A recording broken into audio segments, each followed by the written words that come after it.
Hi friends, మన investment సిరీస్లో ఇది చాలా ఇంపార్టెంట్ ఎపిసోడ్. ఇప్పటివరకు మనం బేసిక్స్ నేర్చుకున్నాం.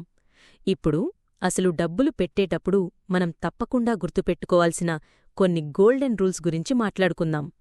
ఇవి తెలిస్తే మీ ఇన్వెస్ట్మెంట్ జర్నీ చాలా స్మూత్గా ఉంటుంది. రెడీనా?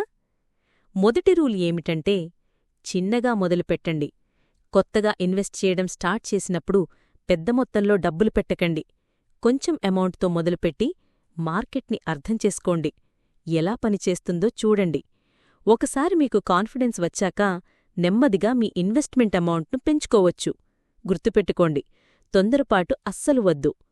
రెండవ ముఖ్యమైన రూల్ డైవర్సిఫై చేయడం. అంటే మీ డబ్బులన్నిటినీ ఒకే స్టాక్లో లేదా ఒకే టైప్ ఆఫ్ ఇన్వెస్ట్మెంట్లో పెట్టకండి. వేరువేరు కంపెనీలలో, వేరువేరు సెక్టార్లలో, మ్యూచువల్ ఫండ్స్లో, ఈటీఎఫ్లలో ఇలా మీ పెట్టుబడులను డివైడ్ చేయండి. ఒకవేళ ఏదైనా ఒక ఇన్వెస్ట్మెంట్ సరిగ్గా పర్ఫామ్ చెయ్యకపోయినా మిగతా వాటి వల్ల మీకు నష్టం రాకుండా ఉంటుంది. దీన్నే don't put all your eggs in one basket అంటారు. మూడవది లాంగ్ టర్మ్లో ఆలోచించటం. స్టాక్ మార్కెట్ అంటే వెంటనే కోటీశ్వర్లైపోవడానికి కాదు. ఇది లాంగ్ టర్మ్ గేమ్. మీ పెట్టుబడులను కనీసం 5 నుండి 10 సంవత్సరాల పాటు ఉంచడానికి ప్లాన్ చేయండి. మధ్యలో మార్కెట్ అప్ అండ్ డౌన్ అయినా లాంగ్ టర్మ్లో మంచి రిటర్న్స్ వచ్చే ఛాన్స్ ఉంటుంది. షార్ట్ టర్మ్లో వచ్చే హెచ్చుతగ్గుల గురించి ఎక్కువగా వరి అవ్వకండి. నాలుగవ రూల్ పానిక్ అవ్వకండి. మార్కెట్ ఒక్కోసారి డౌన్ అవుతుంది. మీ ఇన్వెస్ట్మెంట్ విలువ తగ్గచ్చు.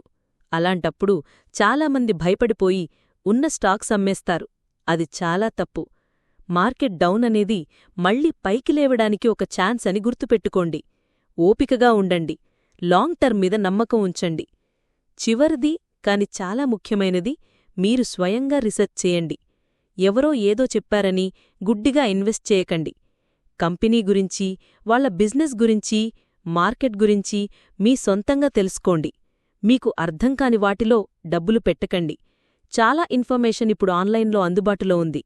దాన్ని ఉపయోగించుకోండి. సో, ఈ 5 గోల్డెన్ రూల్స్ గుర్తుపెట్టుకుంటే మీ ఇన్వెస్ట్మెంట్ జర్నీ చాలా సక్సెస్ఫుల్గా ఉంటుంది. ఏమిటవి? చిన్నగా మొదలుపెట్టడం, డైవర్సిఫై చేయడం, లాంగ్ టర్మ్లో ఆలోచించటం, పానిక్ అవ్వకపోవడం మరియు మీ సొంత రీసెర్చ్ చేయడం. నెక్స్ట్ ఎపిసోడ్లో మనం ఒక స్టాక్ను ఎలా ఎనలైజ్ చేయాలో ఇంకా డీటెయిల్డ్గా చూద్దాం. అప్పటివరకు హ్యాపీ ఇన్వెస్టింగ్!